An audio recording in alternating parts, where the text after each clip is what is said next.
All right, welcome to Halitics. I'm Hal Ginsberg. So glad to have this opportunity to speak with you, and I do mean with you. Last couple of live streams, yesterday, Wednesday, and Tuesday, we had great guests focusing on the ecological collapse that we're witnessing, we're living through in real time. I think if you live through something, you live through it in real time. So that is incredibly important. But so is endless war, obviously, and we're going to focus a little bit more on that today, and also just on political solutions, what the left gets completely wrong. There's a really fascinating article by Tom Edsall. I think is one of the most interesting editorialist at the New York Times. He's not perfect, but then again, nobody is. At least he does embrace some populist sensibility. So we're going to discuss his piece towards the end of this live stream. And if I can't get enough in, if I miss out on some of the nuances that I really want to feature, highlight from Edsall, then I'll just continue it tomorrow in the free-for-all. Today, though, I really want to talk to you. 240-363-7190. Let's start, though, with that video we've got right here on screen. You can see there's Nate Burleson, former NFL wide receiver, and he has been announcing, not so much announcing games. He may have announced some games, but more a commentator for I guess it must be CBS, because he's now the CBS nightly news host. I really like Nate Burleson. I thought he did a great job, does a great job commentating on football. But I was a little surprised to see this. Now, Strahan, of course, Michael Strahan, former New York Giants superstar, defensive end, is now co-host of Good Morning America.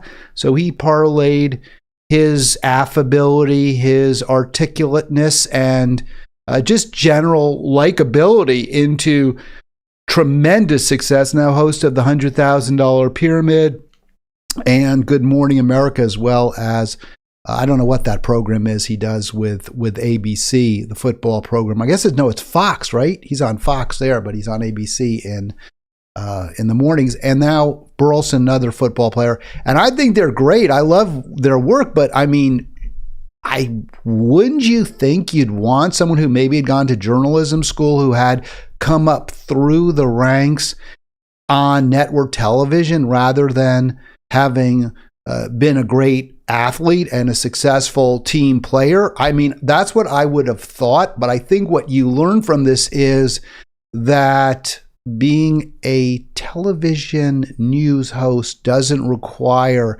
years and years of work and study and developing your skill set. You just need to be able to speak well, look good on camera, read the teleprompter, and be able to have a good give and take with your co-hosts and the reporters that you go to. So obviously Nate Burleson's good at that. I think it's kind of an interesting comment, though, on the kind of news we receive. It doesn't require professionals who have come up through the ranks. And that, I don't know, that's not ideal, is it? Anyway, let's go to this story. This is about the March for Israel. And this got a huge turnout Tuesday. That disappointed me. That saddened me, frankly, because I am on the side of the Gazans. I'm always on the side, or almost always on the side, of the underdog. But watching this video made me feel a little bit less pessimistic, shall we say, about the possibility of some form of peace, ceasefire, and maybe some ultimate justice for the people of Gaza and the hostages as well. Here, let's go to Nate Burleson. He's going to quickly turn over the camera, though. There have been rallies in support of Israel, in support of Palestinians, and in support of peace. An event called March for Israel drew tens of thousands to Washington yesterday, calling for the return of hostages taken by Hamas and condemning the recent wave of anti-Semitism. Our Christina Ruffini was there and has the report. Tens of thousands of people, some literally wrapped in the Israeli flag, descended on the National Mall Tuesday. We wanted to be here and sort of be a part of the community and a part of the efforts to free hostages and to just hope for peace. With pro-Palestinian protests I want to just stop that for a second, because what Rebecca Hammerman said, I liked. She said, we wanted to show our support for the community and for peace. So it wasn't, hey, we've got to show support for Israel bombing Gaza, killing tens of thousands of people. No, they want peace. And you can see the Free Palestine supporters at that rally, which I attended, also calling for peace. Although they're saying, and I think very, very correctly, no justice, no peace. If you want peace, you have to work for justice. There cannot be peace until people are treated fairly and perceive that they're being treated fairly. All right, let's go back to the CBS News coverage here. Up in cities across the U.S. and around the world. Ceasefire! Jewish celebrities, civil rights leaders, and even the Israeli president took to the stage, albeit remotely, to voice solidarity. Together we grieve and together we shall overcome. Am Yisrael Chai.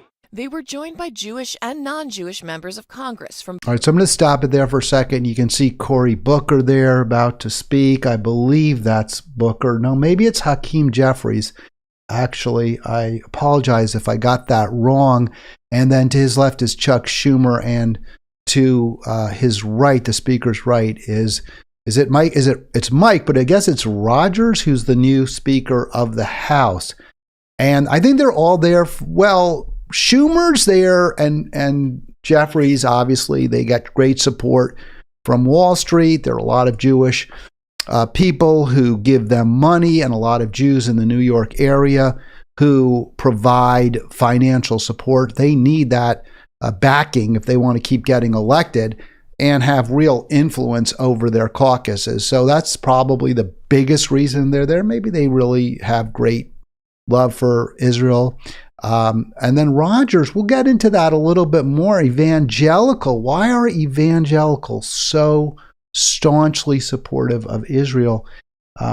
We'll get to that in a little bit, but let's go back to the CBS coverage. Both parties. The survival of the state of Israel and her people unites us together. And both chambers. Today, all of you are here showing we will not hide in the face of adversity.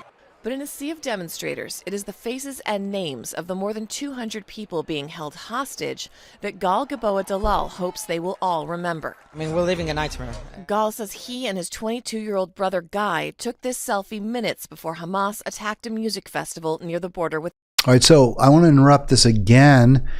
When he first said we're living a nightmare, I was irritated because, yes, it's rough, obviously, in Israel right now.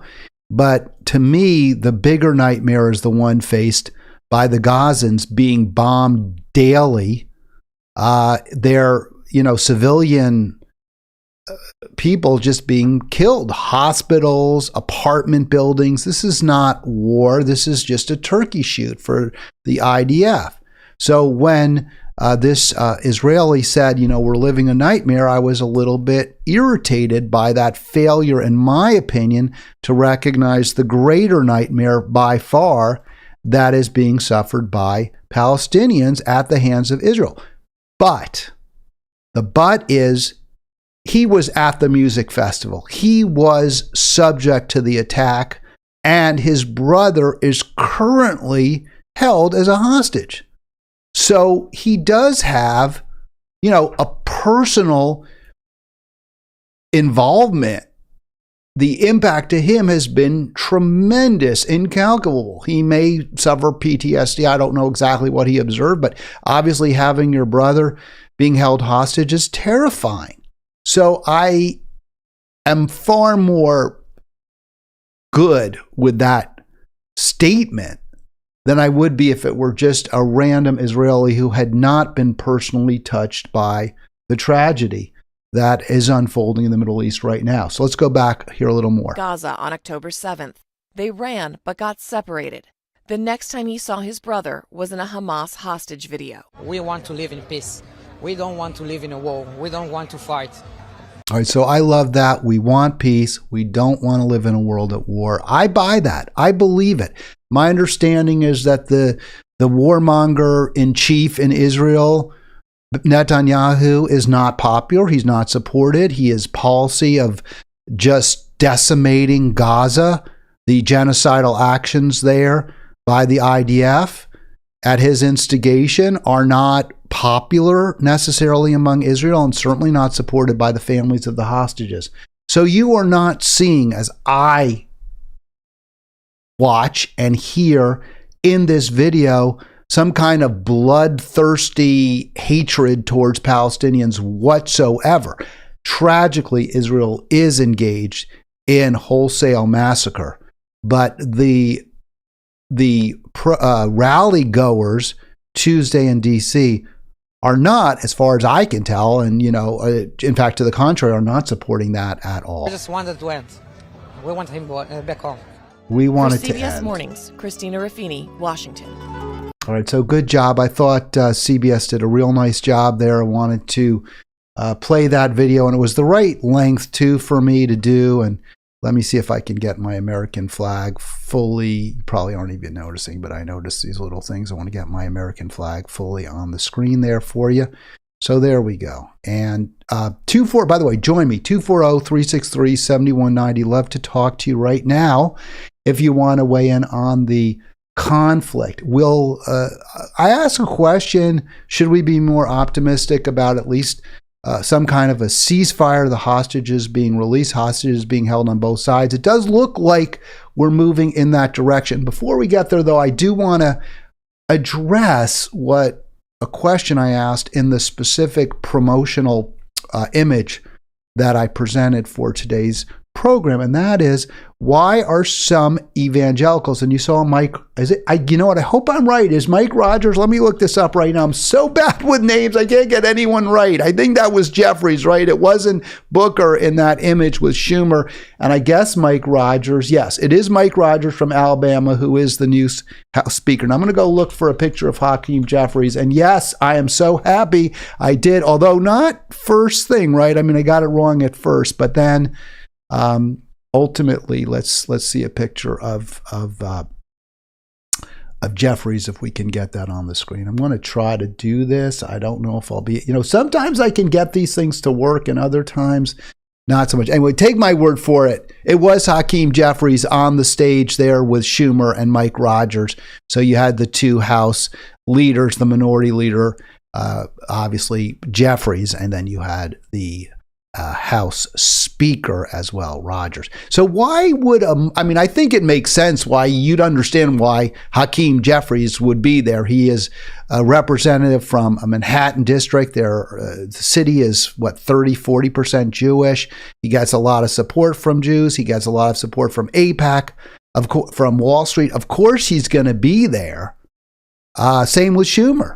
But then the question you have to ask yourself is, why would a Mike Rogers, now he is from Alabama, last I checked, there are not a lot of Jewish people there. And I don't want to, by the way, conflate or equate support with Israel as the same as getting support from Jews, or that all Jews support Israel, but there's definitely a significant overlap, right? The Jewish people in America and around the world support Israel more than other people do. And if you come from a district that has a high percentage of Jewish constituents, like Jeffries, like Schumer, well, I think you'd be kind of crazy not to at least take that into account. I don't think that should define your policies. Your policy should be, what you push for should be defined by justice, by what's right, by helping the least among us. But you do have to recognize the people who live in your district and whether they support or oppose certain policies. So I get why Schumer and why Jeffries would be at that rally front and center for Israel and not necessarily at a pro-Palestine rally. But why would Mike Rogers, why would an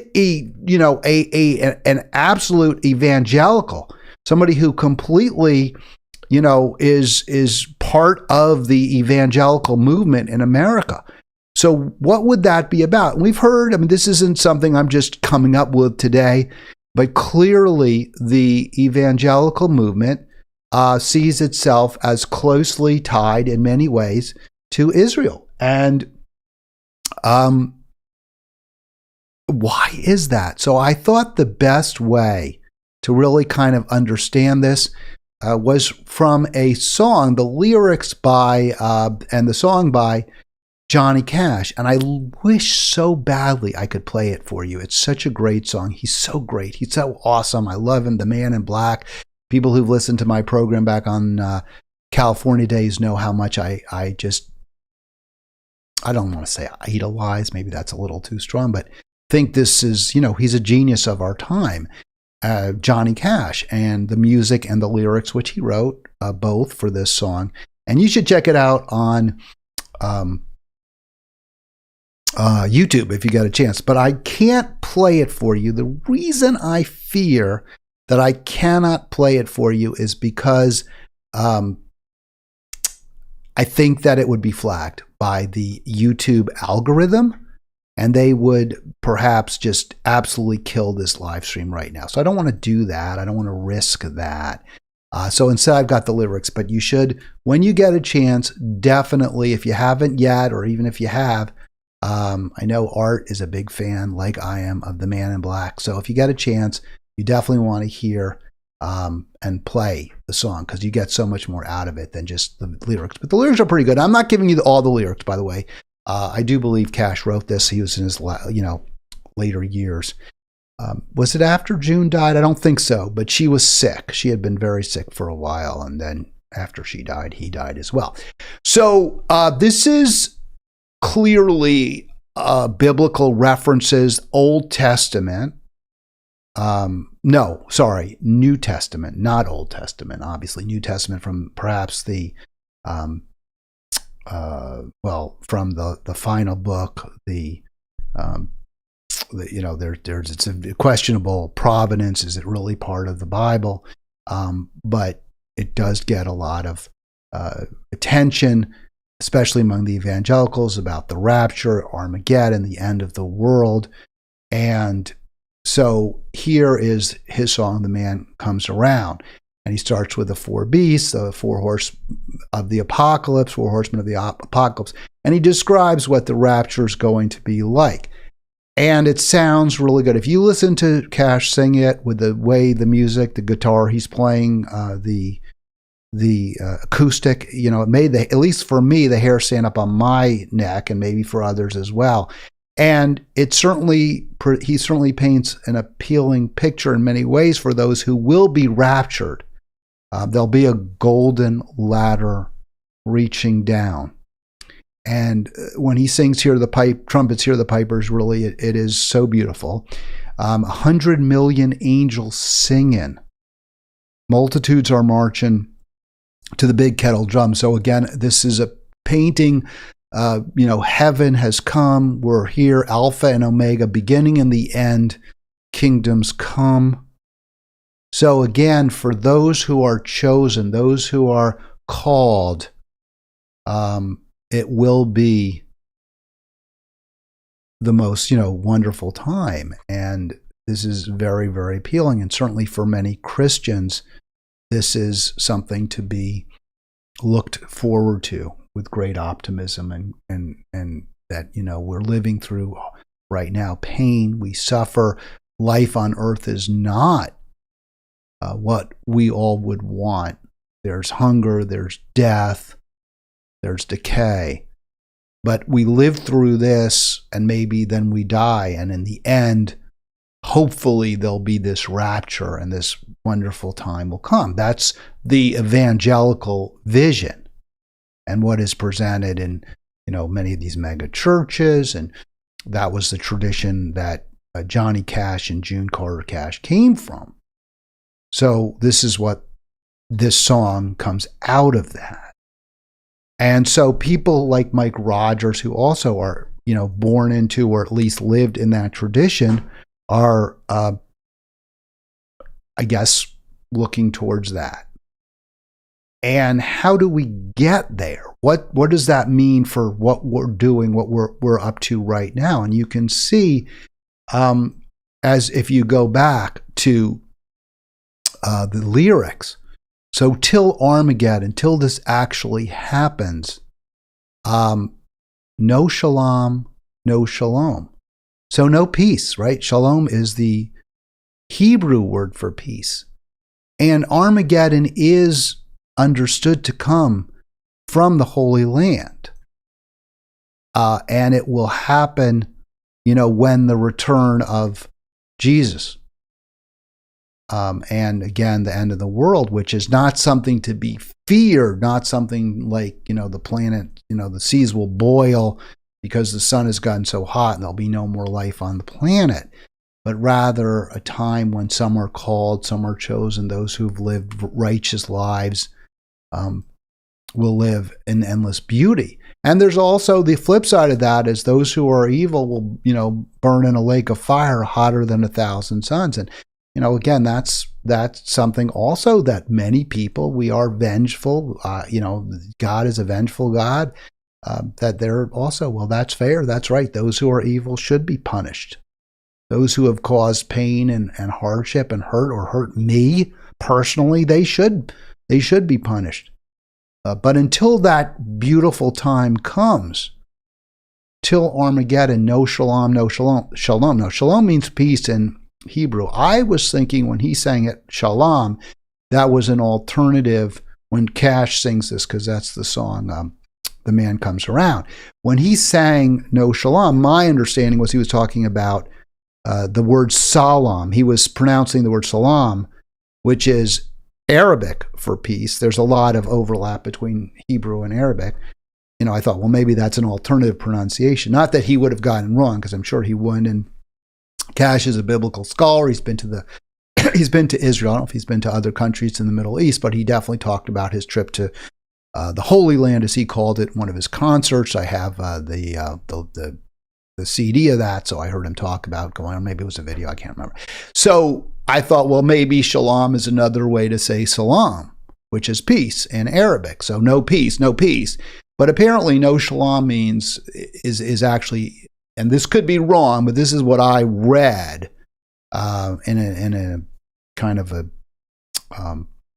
going through the song very, very closely, a close reading of it, is it's also Hebrew. It sort of means business as usual, right? It means like you just go about your day-to-day activities. That's shalom, you're just your normal day. So what Cash is saying is until Armageddon, until the rapture, till everything ends, which will be through a war in the Middle East, through fighting in the Middle East. But until that wonderful time, there will not be business as usual. There will not be peace. And at that point, when it does happen, the father hen, I love that father hen, I think must mean God, will call his chickens home. Wise men will bow down before the throne, and golden crowns will be thrown down. So in other words, money, gold, the kingdom of gold no longer rules, and instead we'll have peace and love, brotherhood of people. But until then, until that beautiful time, no peace, no business as usual. So again, Rogers, representing evangelicals from that movement, is saying, hey, we want this wonderful rapture, but until then, there's not going to be peace. So yeah, we're going to support Israel. Israel's got to be there. Israel's got to be there when the end of the world comes.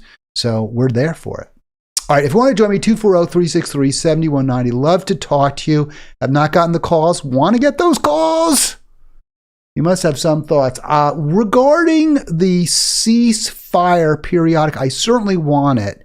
And by the way, just to get into this real quick, I was disappointed. Yes, they had such a huge crowd down on the mall. When I looked at those pictures, because I don't have one here for you, I apologize for that, but of the crowd, I don't think we got that many for the Palestine March. Now, I don't know. We might have for that rally because people kept coming and coming and coming, and there were definitely tens of thousands. The Washington Post said for both rallies, there were thousands for Israel, there were thousands for Palestine. Then there were tens of thousands for Palestine. There may have been 100,000 for Israel. Around the world, probably more for the pro-Palestine rallies, but there were plenty of people rallying for Israel as well.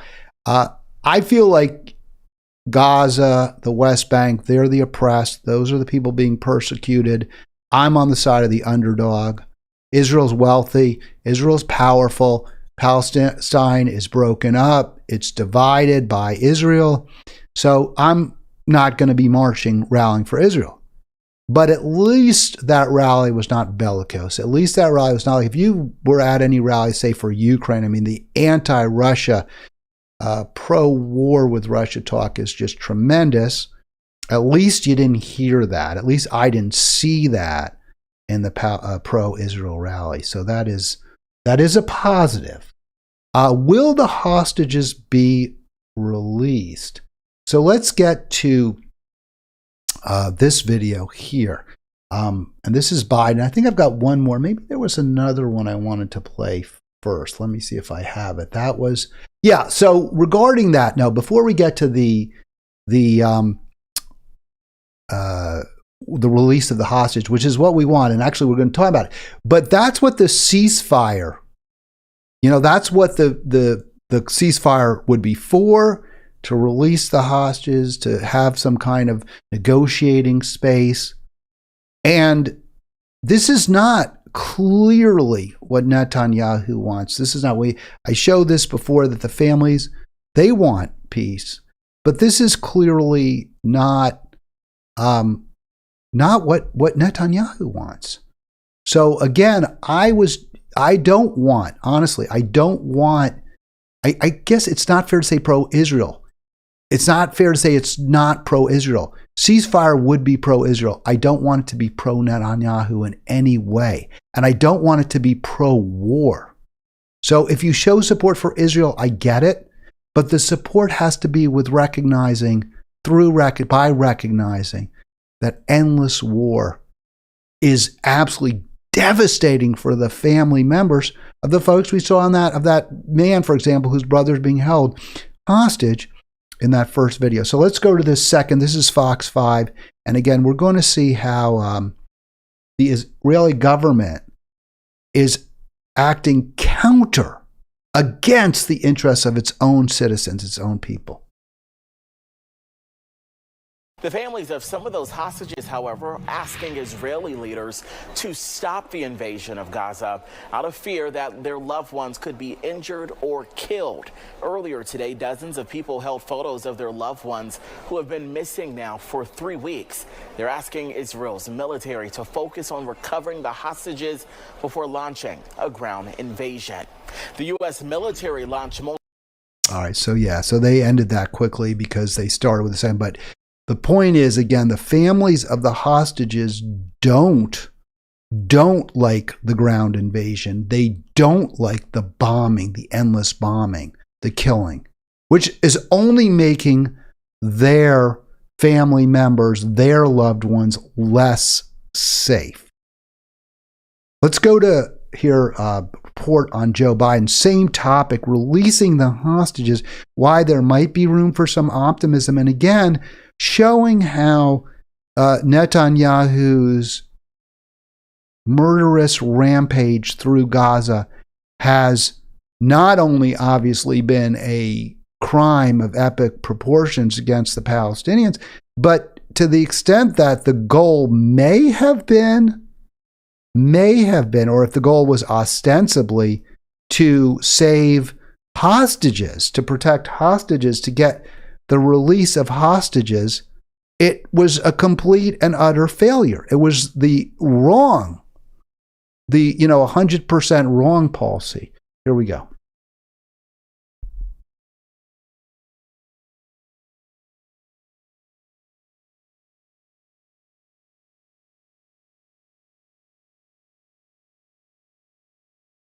All right, I'm not sure if you were hearing that. I'm not clear why that video wasn't going out. Is that, I guess that's the wrong video. Let me see if I can get the right one up, and I do apologize, folks, for that. Let me close that out. I think I had the wrong video up.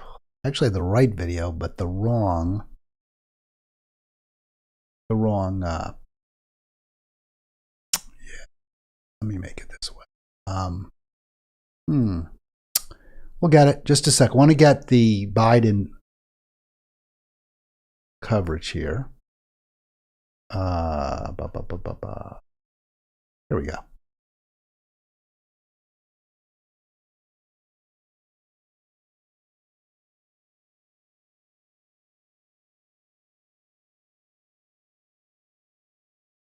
All right, just a second. This should work. The World Health Organization says there have now been more than 1,300 Israeli attacks on medical facilities alone. But Israel says there'll be no let-up in its military campaign until the hostages being held by Hamas are released, which makes indications of a possible breakthrough particularly welcome. Under a I tentative... want to just stop that. Israel's policy is so ridiculous. It's so stupid. If the goal of those who have created the policy are pushing the policy, if their goal is to get the hostages released, the last thing they should be doing is continuing the bombing. Now, they claim that under this hospital that they've recently bombed, there are tunnels, which is where Hamas is hiding out and where maybe the hostages are being held. Well, if that's the case, why would you bomb the hospital? Because the rubble is only likely, if it's going to do anything, is collapse into those tunnels where the hostages are and likely to be killed. It makes zero sense what Israel's doing if their goal is to save the hostages. So clearly it isn't. Clearly that's not what they're doing this for. And I think we really have to bear that in mind.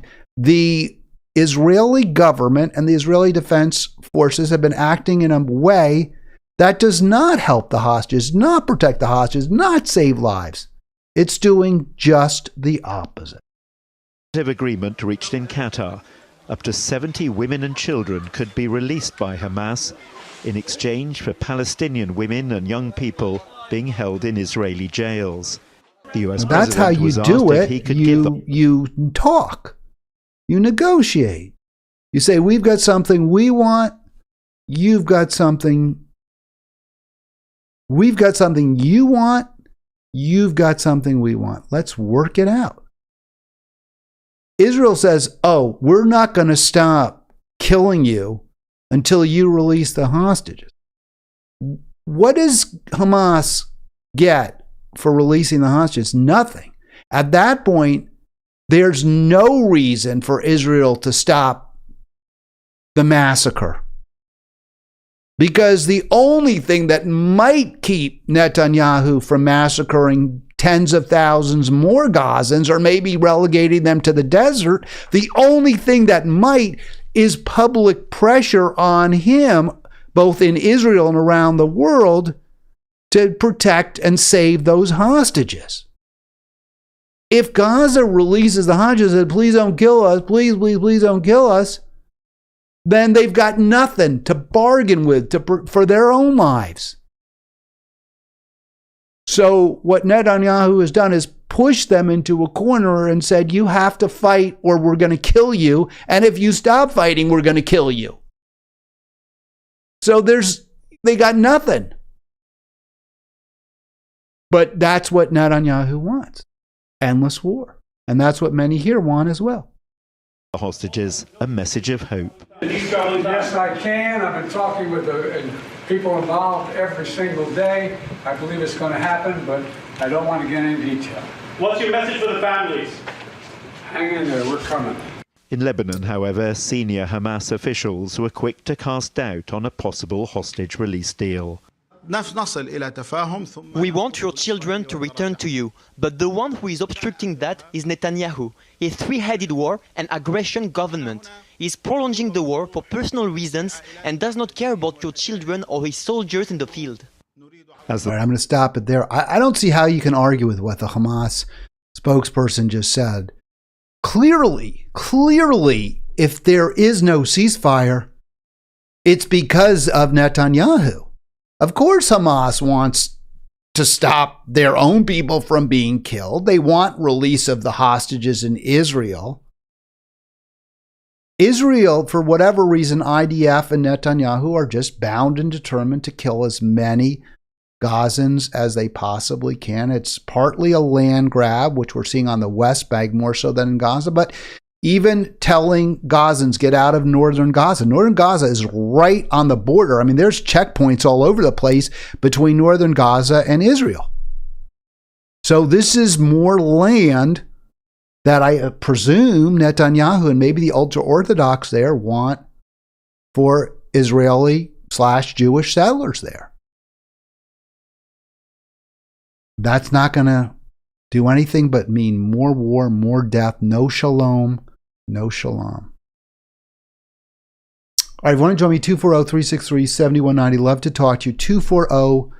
240-363-7190. I'm going to move on to another topic. Tomorrow will be the free-for-all, but, they're kind of the same thing, right? I mean, I talk about both.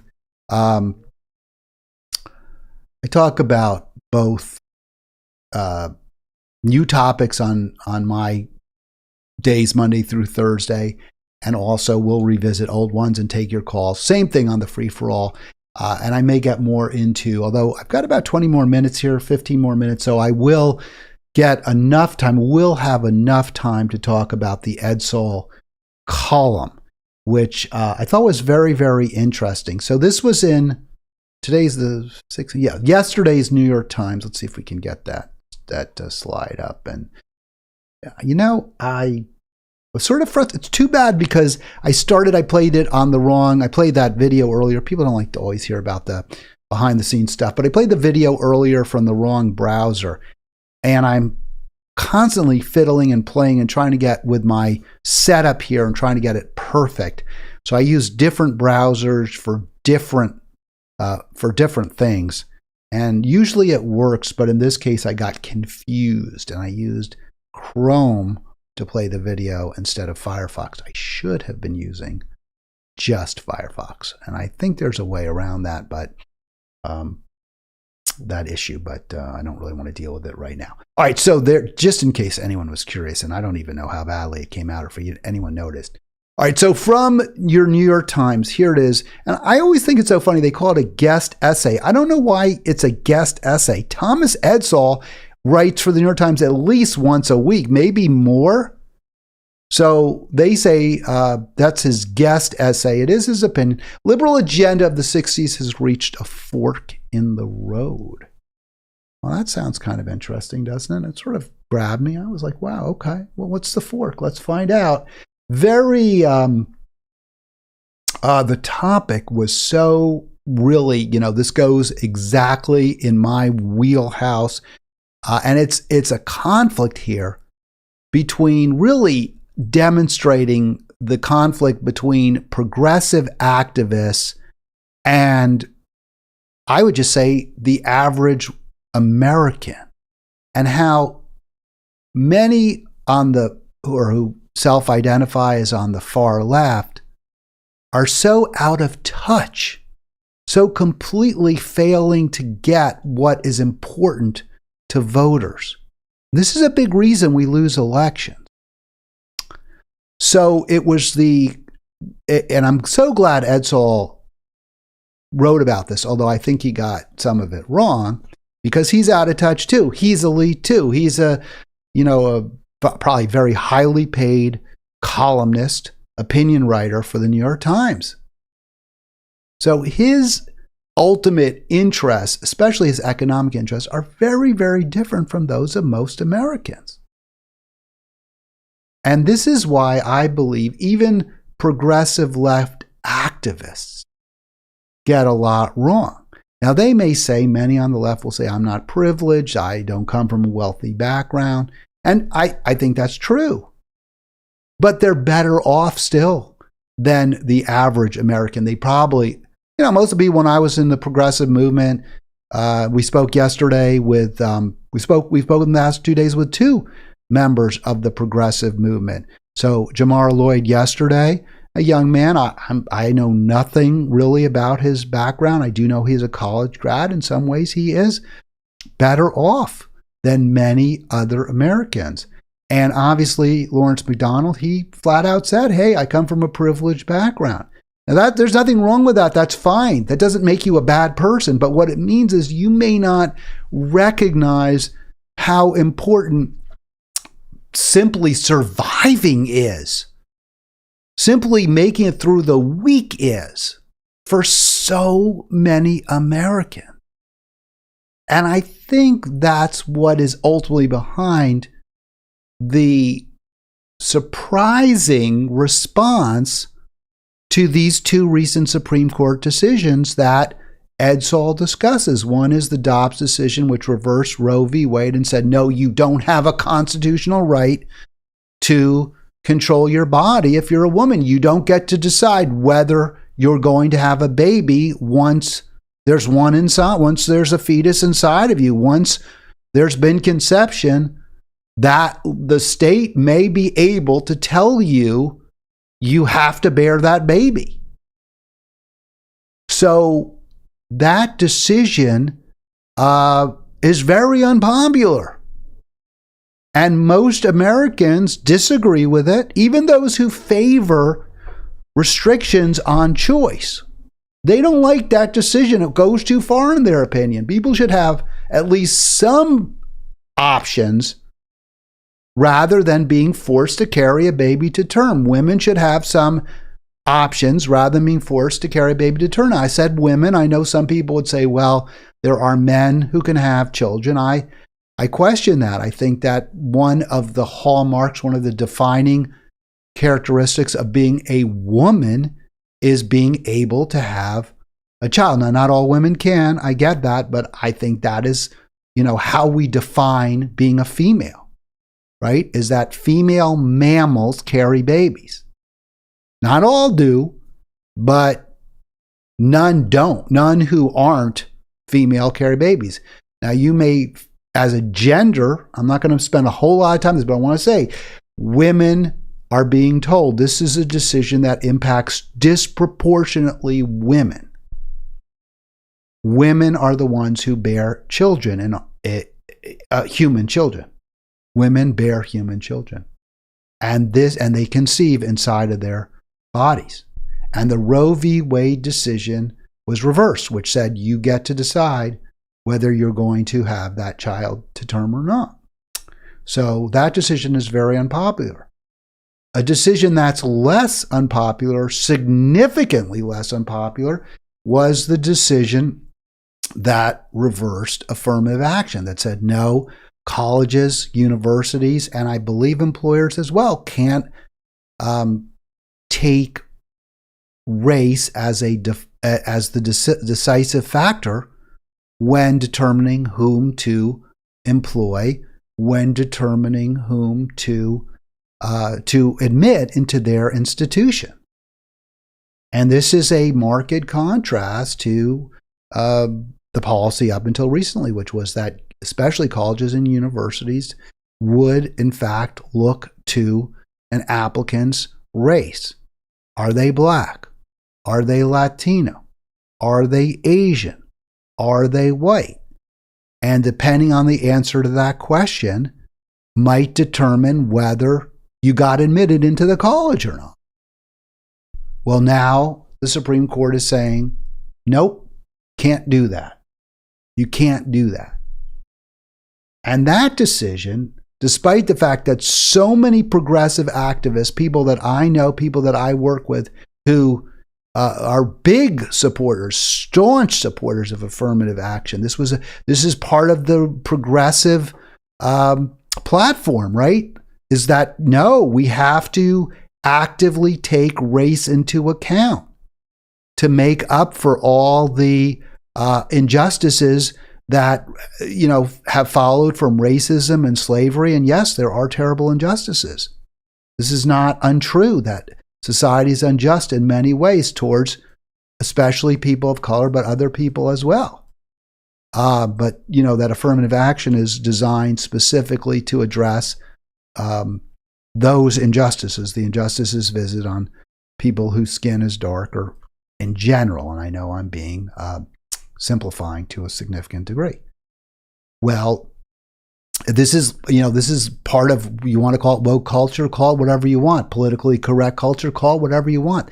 This is a hallmark of much of the left. In fact, the entire, so many people like Ta-Nehisi Coates, the professor in Boston University, at Boston University, is under all sorts of fire right now. I think he may be facing a leave of absence. Ibram X. Kendi, Robin DiAngelo, there's been a whole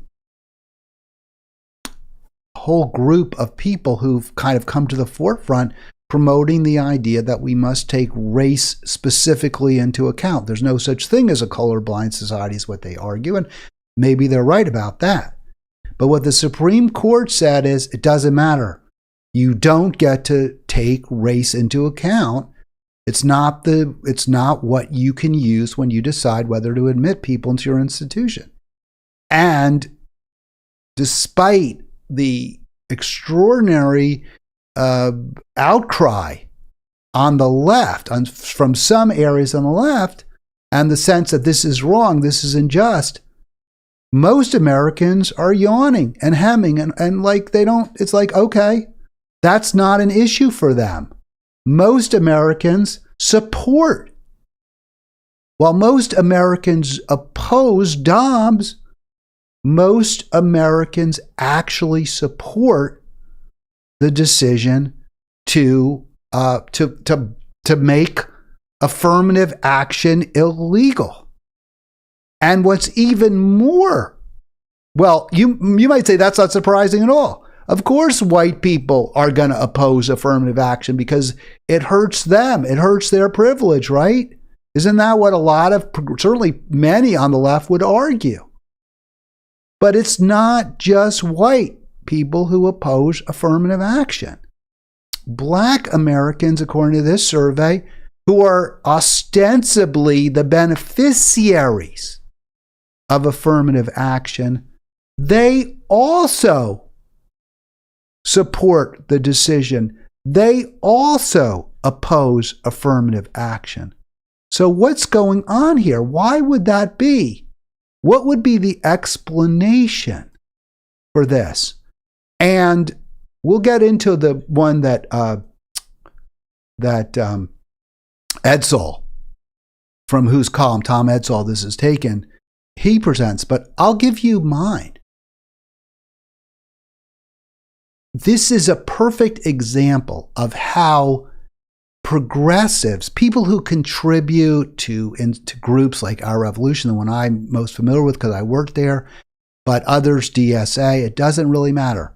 They may not be elites. They may not be the wealthiest people. They may be elite when it comes to college graduation and more. Pretty much every organizer I worked with had a college degree or more, or an advanced degree, law degree, something of that nature. But even if they're elite, many academically in terms of graduation, they may not be elite, certainly financially, but they have some money. They contribute. Remember, the people who contribute to these groups, they may not be rich, but they have more than the average American. And this is true regardless of the ethnicity, the race of the people contributing. They have more than the average American. So there's a skewing. There's a sense in these progressive groups that policies that may benefit their members, right? Or that they believe benefit their members are popular. White progressives, white liberals who go to liberal arts institutions, they want a student body that includes black people, Latinos, Asians, like a whole mix. Obviously, black people feel that if they don't get some advantage when it comes to especially standardized tests, which have in the past been skewed to help whites, they feel like they're getting a disadvantage. And Asians are obviously feeling it's not fair. We do so well on these tests, we do better than others, and yet our high scores are discounted. But most Americans are saying, hey, I can't go to Harvard. I can't afford it. I don't have my kids aren't going to ever get into a school like that. Their high school isn't preparing them for elite institutions. I just want them to get a decent education somewhere. Affirmative action doesn't lead to equality It doesn't lead to equity. It just means we're shuffling a few chairs on the top deck of the Titanic, so some of the people who are sitting in some of those chairs are people of color. But there's still going to be many more people in steerage who are going to drown as soon as that ship hits an iceberg. So when elite progressive institutions champion policies like affirmative action, they're actually totally out of touch with most Americans. And this is really why I believe a lot of progressives don't win elections. The real issue is health care. The real issue is housing. The real issue is having enough to pay for ever more expensive food and fuel. That's what the real issue is, not seeing your job offshored. This is what progressives need to champion if they want to win. This is what we need to put front and center every single day if we want to win elections. I want to just show this real quick. This is kind of the explanation that Edsall seems to favor. And I think he gets this wrong. As I said, I believe the issue is that policies like affirmative action don't really implicate or impact on most Americans one way or the other. And why most Black Americans don't support it, or the plurality in that poll, is because they don't see it as a policy either as fair or as one that benefits them. They want an education, but it doesn't have to be at a Harvard or a Yale. You know, supporting HBCUs is far more relevant in their lives often. Supporting community colleges, state colleges, making sure those are affordable. That's what's relevant. And this is what we on the left need to do. So, just real quick. So while trends like these, this is trends where most Americans are saying there should be greater equality. We should have more fairness. People shouldn't have, 5 houses while other people are sleeping under bridges. So the fact that this kind of a trend would seem to support, according to the authors, affirmative action, but it's not the case, because we cannot treat belief in equality as a normative value as interchangeable with the pro-equality policy preference. Here's the problem with that argument. Supporting affirmative action is not a pro-equality policy. Affirmative action is not a pro-equality policy. It's a pro-equity policy. It means, well, we're going to make sure that the number of people in elite institutions include a reasonable percentage of African Americans, of Black people. And those people will do very well, for sure. They're going to get really good jobs. They're going to go get to work in top law firms and become partners. And they're going to go, because they have just as much skill as anyone else they're competing with. But it leaves so many behind, white and Black and Latino and Asian. It leaves so many behind. So it's not equal. There aren't equal or quasi-equal outcomes. There are just a few people at the top who are more, who are of color. But most people don't view that as a great benefit to them. And why would they? It's not like they're getting the benefit. It's maybe a few people, maybe someone they knew in high school will do really well and they're happy for them, but it hardly improves the quality of life, or doesn't improve the quality of life for most poor, struggling, working people. And that's the reason. It's ultimately a zero-sum game. We're not increasing the number of spaces at elite institutions. We're not increasing the number of chairs on the top deck of the Titanic where people can go from there to the lifeboats. We're just saying we're going to shuffle them around a little. We're going to have a few more people from Group A and a few less people from Group D. And I think most people get that's not equality. Now, choice is a different issue. If you have the right to choose whether to carry a baby to term, that's your right. And now it's being taken away from you. That hurts you. So, of course, that's an unpopular decision. Of course, that's an unpopular decision. All right. I'm done. I mean, I made my point. I think I got a little more I could show you.